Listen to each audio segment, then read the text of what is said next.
Hi students, இந்த வீடியோவில் நம்ம கேபிட்டல் ஸ்ட்ரக்சரில் இபிஐடியிலேருந்து இபிஎஸ் கண்டுபிடிச்சி எந்த இபிஎஸ் பெஸ்ட்டோ அந்த பிளானை சஜஸ்ட் பண்ணுற மாதிரி ஒரு ப்ராப்ளம் பார்க்க போகிறோம். ஸோ ப்ராப்ளத்துக்குள்ளே போவோம் நம்ம. ஸோ ப்ராப்ளம் என்ன அப்படின்னா, ரெயின்போ அப்படின்ற ஒரு லிமிட்டட் வந்து 25 லட்சத்துக்கு கேபிட்டல் வச்சுருக்காங்க. அது எந்த ஃபார்மேட்டில் வச்சுருக்காங்கன்னா 25,000 ஷேராக வச்சுருக்காங்க. ஒரு ஷேரோட மதிப்பு 100 ரூபா. ஸோ இப்போ 20 லட்சத்தை என்ன பண்ணுறாங்கன்னா புதுசாக ரைஸ் பண்ணணும்னு நினைக்கிறாங்க. எதுக்காக அப்படின்னா எக்ஸ்பேன்ஷன் பர்பஸ்க்காக, தொழிலை விரிவாக்கம் பண்ணுறதுக்கு 20 லட்சம் அவங்க ரைஸ் பண்ணணும்னு நினைக்கிறாங்க. இந்த 20 லட்சத்தை ரைஸ் பண்ணாங்க அப்படின்னா அவங்களுக்கு லாபம் 10 லட்ச ரூபா கிடைக்கும். அதான் இபிஐடின்னு சொல்கிறது. 3 பிளான் வச்சுருக்காங்க. இந்த 3 பிளானில் எந்த பிளானில் வந்து இபிஎஸ் அதிகமாக இருக்குமோ அந்த பிளானை நம்ம சூஸ் பண்ணுற மாதிரி நம்ம என்ன பண்ண போகிறோம்னா இந்த சம்மோடைய ஆன்சர்ஸை நம்ம பார்க்க போகிறோம். இதுலேயும் குறிப்பாக பார்த்தீங்கன்னா 3 ஆப்ஷன்ஸ் இருக்குது, 3 பிளான்ஸ் இருக்குது. 3 பிளான்ஸ்லேயும் சோர்ஸஸ் அப்படின்ற ஒரு விஷயம் இருக்குது. ஸோ இந்த 20 லட்சத்தை அவங்க ரைஸ் பண்ணுறதுக்கு பிளான் ஏ என்ன பண்ணுறாங்க அப்படின்னா ஃபுல் அண்ட் ஃபுல்லாக ஆர்டினரி ஷேர்ஸாக இஷ்யூ பண்ண போகிறாங்க. 20 லட்சமும் ஆர்டினரி ஷேர்ஸ் மூலமாகவே ரிசீவ் பண்ண போகிறாங்க. இந்த சம்மில் ஆர்டினரி ஷேர்ஸ்னு சொல்லியிருக்காங்களே தவிர அது எவ்வளோ ரூபான்னு சொல்லாதனால நம்ம ஏற்கனவே இஷ்யூ பண்ண ப்ரைஸான 100 ரூபா எடுத்துக்கிட்டு ஸோ 20,000 ஷேர் இஷ்யூ பண்ணி 20 லட்சத்தை என்ன பண்ண போகிறாங்கன்னா அவங்க ஏர்ன் பண்ண போகிறாங்க. ஸோ இது பிளான் நம்பர் ஏ. இதுக்கப்புறம் என்ன ஆக போகுதுன்னா பிளான் நம்பர் பி அப்படின்ற ஒரு விஷயம் வரப்போகுது. பிளான் நம்பர் பியில் என்ன பண்ணுறாங்க அப்படின்னா மொத்தமாக இருக்கக்கூடிய 20 லட்சத்தை 2 பகுதியாக பிரிக்கிறாங்க. 2 சோர்ஸஸ் மூலமாக ரைஸ் பண்ண நினைக்கிறாங்க. ஃபஸ்ட்டு சோர்ஸ் என்னென்னா ஈக்விட்டி ஷேர்ஸு. அதை 5 லட்சம் ரூபாய்க்கு என்ன பண்ண போகிறாங்க அப்படின்னா ரைஸ் பண்ண நினைக்கிறாங்க. மீதி உள்ள 15 லட்சத்தை லோன் மூலமாக வாங்கிக்கணும்னு நினைக்கிறாங்க. ஸோ அப்படி பார்க்கும்போது 5 லட்சத்தை என்ன பண்ண போகிறாங்கன்னா 5,000 ஈக்விட்டி ஷேர்ஸ் இஷ்யூ பண்ணி ரைஸ் பண்ணிக்க போகிறாங்க. அதே மாதிரி லோனுக்கு 9% என்ன பண்ணுறாங்கன்னா வட்டி கட்ட ரெடியாக இருக்காங்க. ஸோ இப்போ இந்த 2 பிளானுக்கு அப்புறம் 3வது பிளானாக இருக்கக்கூடியதில் அதுவும் என்ன பண்ணால் சரிபாதையை பிரித்து 10 லட்சத்தை ஈக்விட்டி ஷேராகவும் 10 லட்சத்தை ப்ரிஃபரன்ஸ் ஷேர்ஸாகவும் என்ன பண்ண போகிறாங்க அப்படின்னா பிரிக்க போகிறாங்க. ஸோ இந்த 10 லட்சத்தில் 10,000 ஈக்விட்டி ஷேர்ஸை இஷ்யூ பண்ணி 10 லட்சத்தையும், அதுக்கப்புறம் ப்ரிஃபரன்ஸ் ஷேர்ஸ் ஒரு 10 லட்சத்தையும், அந்த ப்ரிஃபரன்ஸ் ஷேர்ஸுக்கு 5% டிவிடெண்ட் கொடுக்குறதா முடிவு பண்ணியிருக்காங்க. ஸோ இப்படி முடிவு பண்ணுறது மூலமாக அவங்களுக்கு வந்து 10 லட்சம் ப்ளஸ் 10 லட்சம் சொல்லி மொத்தம் என்ன ஆக போகுது அப்படின்னா 20 லட்சத்தை ரைஸ் பண்ண போகிறாங்க.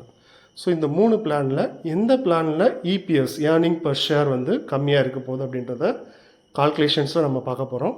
அந்த கால்குலேஷன் படி நம்ம சஜஸ்ட் பண்ண போகிறோம். ஸோ இப்போ நம்ம சொல்யூஷன்ஸ் வரும். பிளான் ஏல 20,000 ஷேர்ஸ் இருக்குது. பிளான் பியில் 5,000 ஷேர்ஸும் 9% லோன் இருக்குது. பிளான் சியில் 10,000 ஷேர்ஸ் இருக்குது, 5% ப்ரிஃபரன்ஸ் ஷேர்ஸ் இருக்குது. ஸோ நம்மளுக்கு இபிஐடி அப்படின்றது 10 லட்ச ரூபாய். ஸோ எல்லா பிளானுக்கும் அதே தான். இப்போ நம்ம என்ன பண்ண போகிறோம்னா இபிஐடியில் ஃபஸ்ட் நம்ம லெஸ் பண்ண வேண்டியது இன்ட்ரெஸ்ட். ஸோ ஃபஸ்ட்டு பிளானில் லோன் கிடையாது. செகண்ட் பிளானில் தான் என்ன இருக்கலாம் லோன் இருக்குது. ஸோ அதில் நம்ம என்ன பண்ணோம் 15 லேக்ஸுக்கு லோன் வாங்கியிருக்காங்க. அதுக்கு 9% வட்டினா 1,35,000. ஸோ தேர்ட் பிளானில் எந்த ஒரு லோனும் வாங்கலை. ஸோ நம்ம லெஸ் பண்ணோம் அப்படின்னா பேலன்ஸ் அமௌண்ட் எவ்வளோ இருக்குன்னா 10 லட்சம் பிளான் ஏல. செகண்ட் பிளானில் 8,65,000. பிளான் சியில் 10 லட்சம். ஸோ இது முடிஞ்சதுக்கப்புறம் என்ன பண்ண போகிறோம் less corporate taxes. So tax rate 50% கொடுத்துருக்காங்க.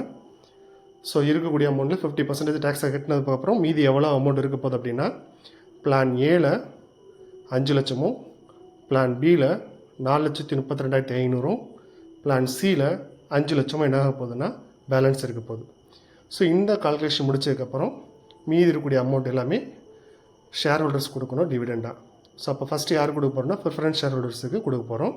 ஸோ பிளான் சியில் தான் என்ன ப்ரிஃபரன்ஸ் ஷேர் கேபிட்டல் இருக்குது, அதுவும் 10 லட்ச ரூபா இருக்குது. அந்த 10 லட்சத்துக்கு 5% என்ன கண்டுபிடிச்சி கொடுத்தோம் அப்படின்னா ஸோ 50,000 போக மீதி எவ்வளோ அமௌண்ட் இருக்குது அப்படின்னா அதாவது earnings available to equity share holders 5 லட்சம், 4,32,500, 4,50,000. இப்போ இந்த அமௌண்ட்டை நம்ம என்ன செய்ய போகிறோம் அப்படின்னா எத்தனை நம்பர் ஆஃப் ஷேர்ஸ் இருக்குதுன்னு பார்த்து அதால் டிவைட் பண்ணி இபிஎஸ் அப்படின்ற ஒரு விஷயத்தை கண்டுபிடிக்க போகிறோம். ஸோ இதை நம்ம என்ன செய்ய போகிறோம் அப்படின்னா ஃபஸ்ட்டு இஏஎஸ் அப்படின்றத 5 லட்சமும் 4,32,500, 4,50,000 இருக்குது. ஸோ நம்மளோட ஓல்டு ஷேர்ஸ் அப்படின்னு பார்த்தீங்கன்னா ஃபஸ்ட்டு கம்பெனியில் இருக்கக்கூடிய ஓல்டு ஷேர்ஸ் எவ்வளோ இருக்குன்னா 25,000 ஷேர்ஸ் இருக்குது. 25 லட்சத்தை 100 ஷேர் 100 ரூபா வீதம் 25,000 ஷேர் இஷ்யூ பண்ணி வச்சுருந்தாங்க. அதுதான் ஓல்டு ஷேர்ஸு. இந்த பிளானில் 20,000 ஷேர் இஷ்யூ பண்ணுறாங்க. பிளான் பியில் வந்து 5,000 ஷேரு, பிளான் சியில் வந்து 10,000 ஷேர்ஸ். அப்போ டோட்டலாக பார்த்தோம்னா பிளான் ஏல 45,000 ஷேர் வருது, பிளான் பியில் 30,000 ஷேர் வருது, பிளான் சியில் 35,000 ஷேர் இருக்குது. இப்போ ஒவ்வொரு ஷேருக்கும் எவ்வளோ அமௌண்ட்டு கிடைக்கும் அப்படின்றத இந்த கால்குலேஷன்ஸ் யூஸ் பண்ண போகிறோம். ஸோ 5 லட்சம் divided by 45,000 shares, 4,32,500 divided by 30,000 shares, 4,50,000 divided by 35,000 shares.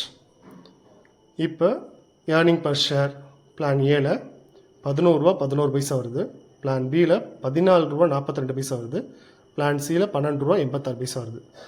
So இதை வச்சு பார்க்கும்போது பிளான் பி வந்து பெஸ்ட்டான பிளானாக இருக்குது அப்படின்றது தான் நம்மளுடைய சஜஷன்ஸ். தேங்க்யூ.